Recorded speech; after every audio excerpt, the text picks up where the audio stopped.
नमस्कार दोस्तों, धर्मेंद्र सिंह कोहली। और आज हम बात करेंगे कोहली वंश के रियासत की।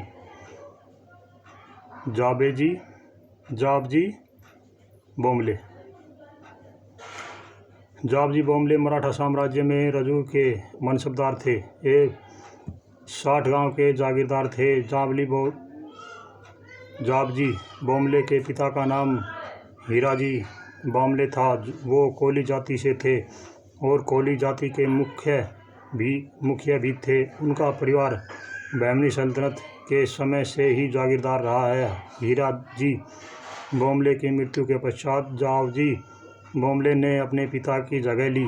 विद्रोह 1760 में जाबजी बोमले ने पेशवा माधवराव पेशवा के खिलाफ विद्रोह कर दिया। विद्रोह का कारण जाबजी बोमले को अपने पिता की जागीर और पदवी नहीं देना था, जिसके चलते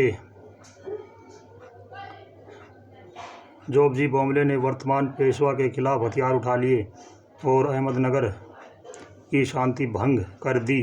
जाबजी बोमले ने पेशवा के अधीन क्षेत्र में लूटपाट शुरू कर दी, जिसके बाद पेशवा ने जाबजी बोमले समझौता करते हुए वापस बुलाया और कोरकण क्षेत्र में हो रहे विप्लव को रोकने के लिए कहा। लेकिन जाबजी बोमले पेशवा को अंगूठा दिखाते हुए इनकार कर दिया, क्योंकि उसे पेशवा पर विश्वास बिल्कुल नहीं था और खानदेश में चला गया। इसके बाद पेशवा ने बोमले के परिवार को गिरफ्तार कर लिया। साथ ही जाबजी बोमले को पकड़ने के लिए मराठा सेना भेजी। मराठा सेना का नेतृत्व कर रहे सूबेदार रामजी सावंत ने जाबजी बोमले के 3 कोलियों को पकड़ लिया, जिसमें उसका चचेरा भाई भी था, जिसको जाबजी बोमले ने अपने परिवार का हालचाल देखने के लिए भेजा था। इसके बाद रामजी सावंत के पास जुन्नर के मराठा फौजदार की तरफ से गिरफ्तार किए गए कोलियों को जान से मारने का आदेश आया और रामजी सावंत ने 7 कोलियों को शिवनेरी की पहाड़ियों से फेंक दिया। जिसके बाद बदले की भावना में जाबजी बोमले ने मराठा सूबेदार रामजी सावंत के भाई को मार डाला, जो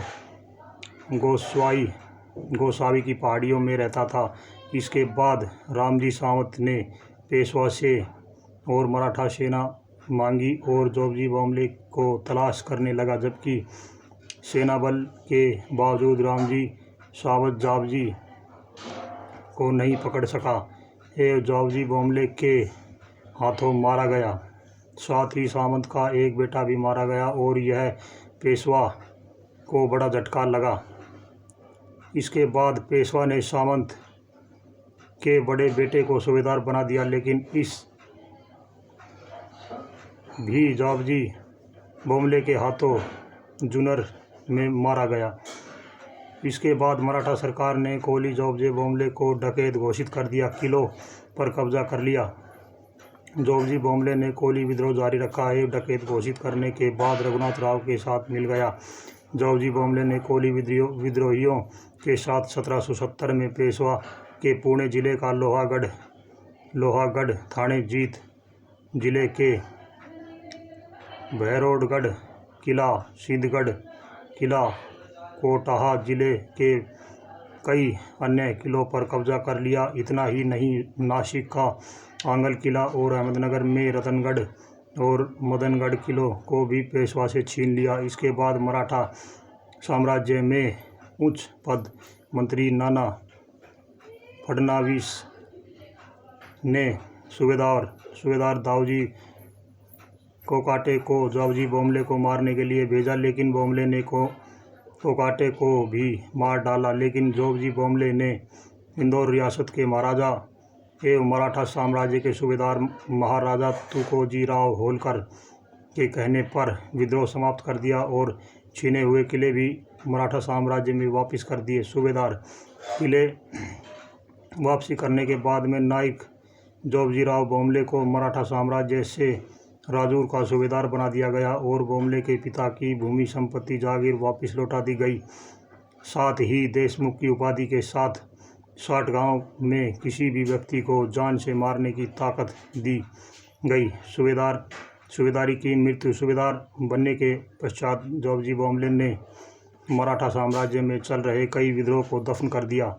देशमुख साहेब सरदार सूबेदार जॉर्जी बॉम्बे की मृत्यु 1789 में हुई। 1789 में जॉर्जी ने मराठा साम्राज्य में शांति बनाए रखने के लिए अभियान चलाया था। किसी करीबी व्यक्ति ने ही